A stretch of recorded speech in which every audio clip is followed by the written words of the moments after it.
BJP ಕಾರ್ಯಕರ್ತ ವಿನಯ್ ಸೋಮಯ್ಯ ಆತ್ಮಹತ್ಯೆ ಪ್ರಕರಣ ಸಂಬಂಧ ಬಿವೈ ವಿಜಯೇಂದ್ರ ಹೇಳಿಕೆಗೆ ಡಾಕ್ಟರ್ ಜಿ ಪರಮೇಶ್ವರ್ ತಿರುಗೇಟು ಕೊಟ್ಟಿದ್ದಾರೆ.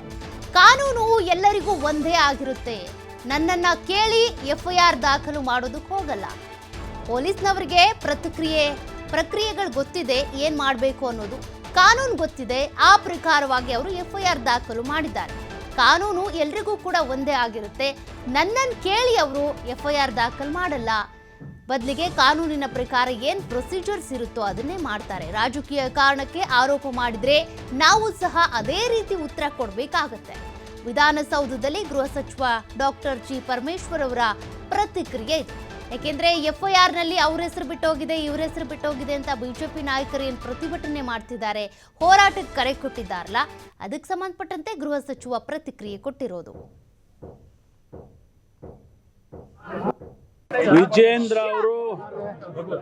ವಿಜಯೇಂದ್ರ ಅವರಿಗೆ ಗೊತ್ತಿರಬೇಕು, ಈ ದೇಶದಲ್ಲಿ ಕಾನೂನಿದೆ. ಈ ದೇಶದಲ್ಲಿ ಕಾನೂನು ಸತ್ತಿಲ್ಲ. ಈ ದೇಶದಲ್ಲಿ ಕಾನೂನಿದೆ, ಅವರಿಗೂ ಕೂಡ ಗೊತ್ತಿದೆ. ಆದ್ರಿಂದ ಅವರಿಗೆ ರಿಮೈಂಡ್ ಮಾಡೋದಕ್ಕೆ ಬಯಸ್ತೇನೆ, ಈ ದೇಶದಲ್ಲಿ ಕಾನೂನು ಎಲ್ಲರಿಗೂ ಒಂದೇ ಇರ್ತಕ್ಕಂಥದ್ದು.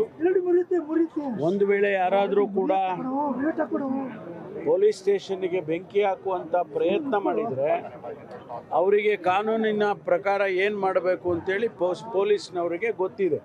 ಹಾಗಾಗಿ ಅದಕ್ಕೆ ಹೆಚ್ಚು ವ್ಯಾಖ್ಯಾನ ಮಾಡ್ತಕ್ಕಂಥ ಅಗತ್ಯ ಇಲ್ಲ. ಆದರೆ ರಾಜಕೀಯಕ್ಕೋಸ್ಕರ ನೀವು ಈ ರೀತಿ ಮಾಡೋದಿದ್ರೆ ಆ ರಾಜಕೀಯದ ಉತ್ತರವನ್ನೇ ನಾವು ಕೊಡ್ತೇವೆ, ಅದರಲ್ಲಿ ನಮಗೇನು ತೊಂದರೆ ಇಲ್ಲ. ವಿಜಯೇಂದ್ರ ಅವರಿಗೆ ಗೊತ್ತಿರಬೇಕು. ನೋಡಿ, ಈಗಾಗಲೇ ವಿನಯ್ ಸೋಮಯ್ಯ ಆತ್ಮಹತ್ಯೆ ಪ್ರಕರಣಕ್ಕೆ ಸಂಬಂಧಪಟ್ಟಂತೆ ಬಿಜೆಪಿ ನಾಯಕರು ಪ್ರತಿಭಟನೆಗಳನ್ನ ಮಾಡ್ತಾ ಇರೋದು, ಜೊತೆಗೆ ಎಫ್ಐಆರ್ ನಲ್ಲಿ ಇಬ್ಬರ ಹೆಸರು ಉಲ್ಲೇಖ ಆಗಿಲ್ಲ. ಅದರಲ್ಲೂ ಕೂಡ ಮಂಥೇಗೌಡ ಮತ್ತು ಪೊನ್ನಣ್ಣ ಅವರ ಹೆಸರನ್ನ ಯಾಕೆ ಉಲ್ಲೇಖ ಮಾಡಿಲ್ಲ ಅನ್ನೋದು ಬಿಜೆಪಿ ನಾಯಕರ ಪ್ರಶ್ನೆ. ಯಾಕೆಂದ್ರೆ ಜೀವನ್ ಅವರು ಏನು ಕಂಪ್ಲೇಂಟ್ ಕೊಟ್ಟಿದ್ದಾರೆ, ಮೃತ ವಿನಯ್ ಸೋಮಯ್ಯ ಅವರ ಸಹೋದರ, ಆ ಕಂಪ್ಲೇಂಟ್ ನಲ್ಲಿ ಇವರ ಹೆಸರು ಉಲ್ಲೇಖ ಆಗಿದೆ.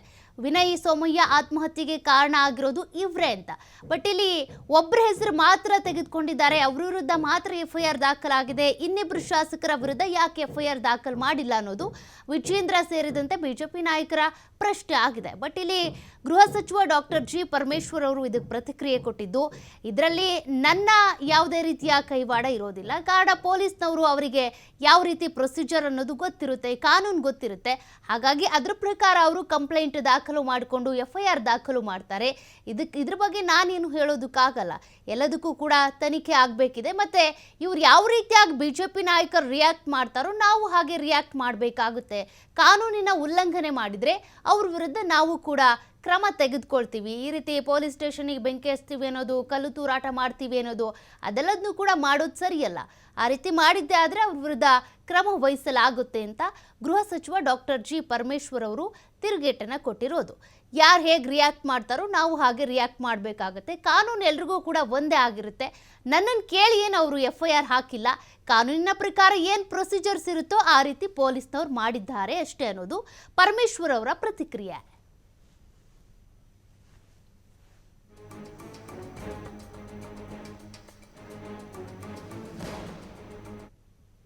ಕಾನೂನಿದೆ, ಈ ದೇಶದಲ್ಲಿ ಕಾನೂನು ಸತ್ತಿಲ್ಲ. ಈ ದೇಶದಲ್ಲಿ ಕಾನೂನಿದೆ, ಅವರಿಗೂ ಕೂಡ ಗೊತ್ತಿದೆ.